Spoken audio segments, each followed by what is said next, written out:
अरे बच्चों, कैसे हैं आप सभी। उम्मीद करती हूँ आप सभी बहुत अच्छे होंगे। स्वागत है बच्चों आप सभी का मेरे ऑनलाइन चैनल जारेड़ा ऑनलाइन क्लासेस में। तो बच्चों, आज हम सभी सॉल्व करेंगे हमारी उत्तरी दिल्ली नगर निगम की द्वारा दी गई वर्कशीट राष्ट्रीय उपलब्धि सर्वेक्षण टेस्ट पेपर। कक्षा है बच्चों 5वीं, विषय है हमारा हिंदी। तो बच्चों, वीडियो स्टार्ट करने से पहले आप सभी जल्दी से जाइए लाल बटन दबा करके सभी मेरे चैनल जारेड़ा ऑनलाइन क्लासेस को सब्सक्राइब कीजिए। चैनल को सब्सक्राइब करना ना भूलिए।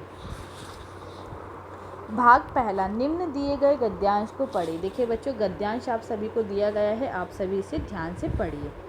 मिल्खा सिंह का जन्म 17 मई 1935 को पाकिस्तान के लायलपुर अब फैजाबाद जिसे हम बोलते हैं उसमें हुआ था। 1947 में विभाजन के दौरान उन्होंने अपने माता पिता को खो दिया और तब से वे भारत चले आए। भारतीय सेना में काम करते उन्होंने एक धावक के रूप में अपनी क्षमताओं का विकास किया। उन्होंने भारत के लिए धावक के रूप में कई दौड़ें जीती। तो बच्चों देखिए, हमारे जो मिल्खा सिंह थे वो दौड़ खेल से संबंधित थे वो, ठीक है। उन्होंने 1958 में एशियाई खेलों में 200 और 400 मीटर की दौड़ें जीती। उन्होंने उस साल कॉमनवेल्थ खेलों में 400 मीटर दौड़ में भी गोल्ड मेडल स्वर्ण पदक जीता था। यह खेलों के इतिहास में भारत का पहला एथलेटिक्स स्वर्ण पदक था।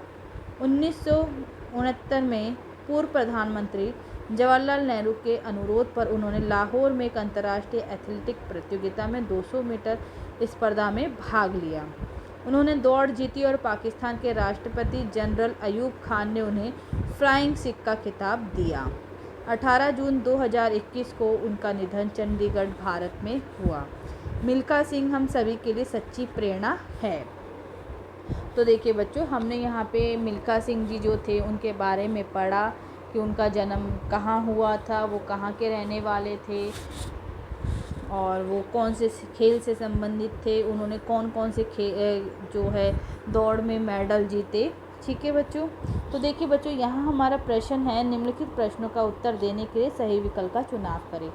निम्न में से फ्लाइंग सिख की उपाधि किसको दी गई? जवाहरलाल नेहरू, अयूब खान, मिल्खा सिंह या लायलपुर? तो मिल्खा सिंह को फ्लाइंग सिख की उपाधि दी गई। मिल्खा सिंह ने अपने माता पिता दोनों को किस साल खोया था? तो देखिए बच्चों, 1947 में विभाजन के दौरान उसने अपने माता पिता को खोया था। तो 1947 हमारा सही उत्तर है। देखिए बच्चों, प्रश्न 3, सन 1969 में भारत के प्रधानमंत्री कौन थे? तो बच्चों 1969 में हमसे पूछा गया है। तो 1966 से लेके 1977 तक हमारा जो ये समय रहा है, इस दौरान बच्चों इंदिरा गांधी हमारी जो है प्रधानमंत्री रही थी, ठीक है।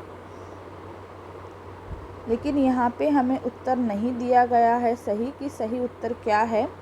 तो बच्चों यहाँ पे इन्होंने ऑप्शन दिया है जवाहरलाल नेहरू, महात्मा गांधी, अयूब खान, मिल्खा सिंह।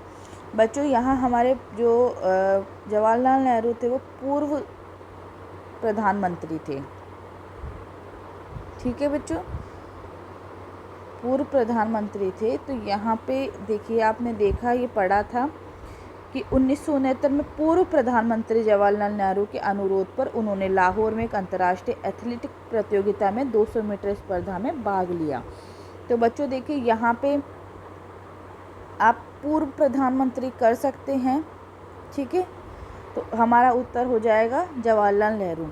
लेकिन अगर बच्चों ये चीज़ आप ध्यान रखिए, अगर 1969 हमसे पूछा गया है तो उस समय इंदिरा गांधी हमारी प्रधानमंत्री रही थी और उनका कार्यकाल रहा था 1966 से 1977 तक, ठीक है बच्चों। लायलपुर को अब क्या कहा जाता है? फैसलाबाद, ठीक है बच्चों। खेलों के इतिहास में भारत का पहला एथलेटिक्स गोल्ड मेडल स्वर्ण पदक कौन सा था? तो बच्चों, खेलों के इतिहास में भारत का पहला एथलेटिक्स गोल्ड मेडल स्वर्ण पदक कौन सा था? तो देखिए बच्चों, यहाँ हमें दिया गया है। तो देखिए बच्चों, उन्होंने उस साल कॉमनवेल्थ खेलों में 400 मीटर दौड़ में भी गोल्ड मेडल जीता था, स्वर्ण पदक। ये खेलों के इतिहास में भारत का पहला एथलेटिक्स स्वर्ण पदक था। तो कौन से सन में? 1958 एशियाई खेलों में। तो हमारा यहाँ सही उत्तर होगा 1958 में एशियाई खेलों में एशियाई खेलों में 400 मीटर की दौड़, 200 और 400 मीटर उन्होंने 400 मीटर की दौड़ में जीता था।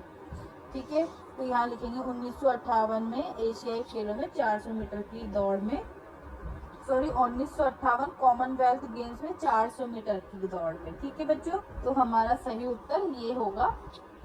ठीक है, अगला देखिए बच्चों, भाग 2, नीचे दी गई कहानी पढ़े और सवालों के जवाब दे। देखिए बच्चों, अब आप सभी को यहाँ पे कहानी दी गई है, आप सभी को कहानी पढ़नी है और इसके सवालों के जवाब देने हैं। तो चलिए बच्चों, अब हम पढ़ेंगे सुनने के लिए कान नहीं। एक बार नसीरुद्दीन ने मछली बेचने के लिए एक दुकान खोलने की सोची। उन्होंने एक तख्ती लटका दी और लिखा, ताजा मछली यहाँ से खरीदे। एक राहगीर रुका और बोला, तुमने ताजा क्यों लिखा?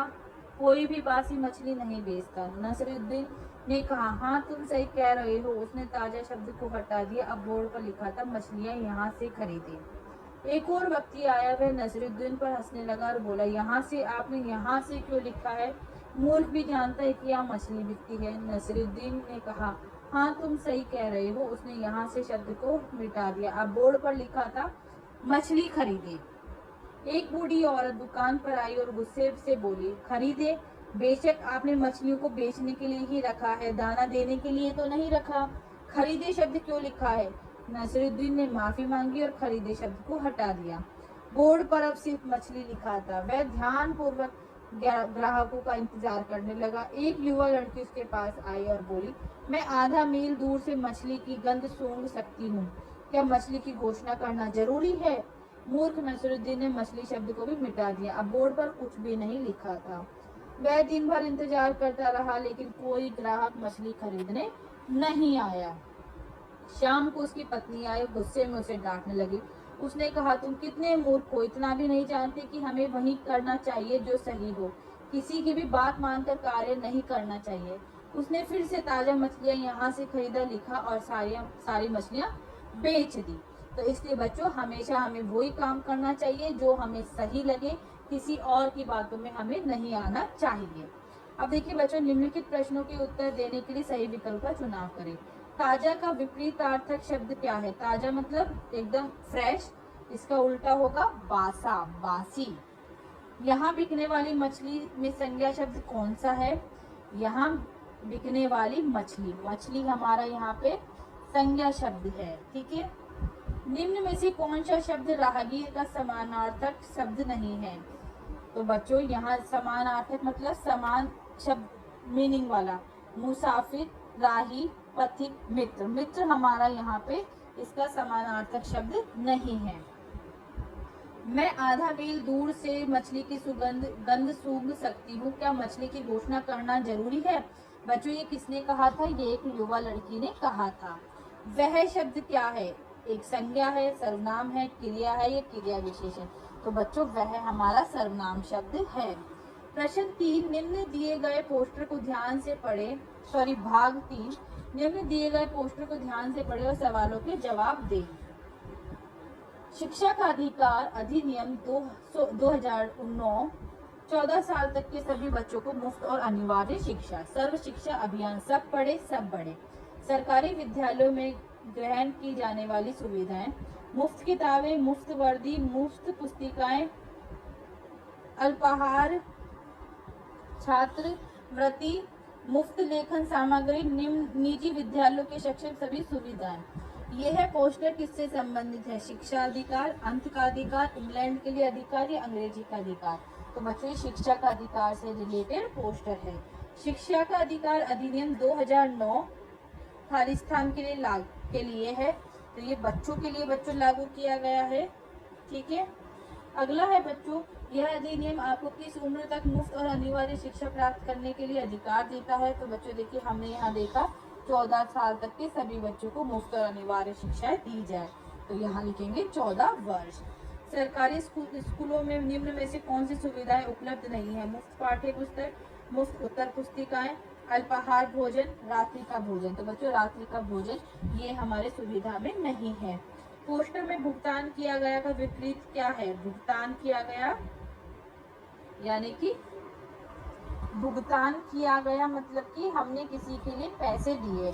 इसका विपरीत यानी उल्टा शब्द होगा निःशुल्क, यानी कि जो चीज़ हमें फ्री में दी गई हो। ठीक है बच्चों, तो इस तरह से आप सभी को अपनी वर्कशीट सॉल्व करनी है। उम्मीद करती हूँ बच्चों आप सभी को अच्छे से समझ में आया होगा।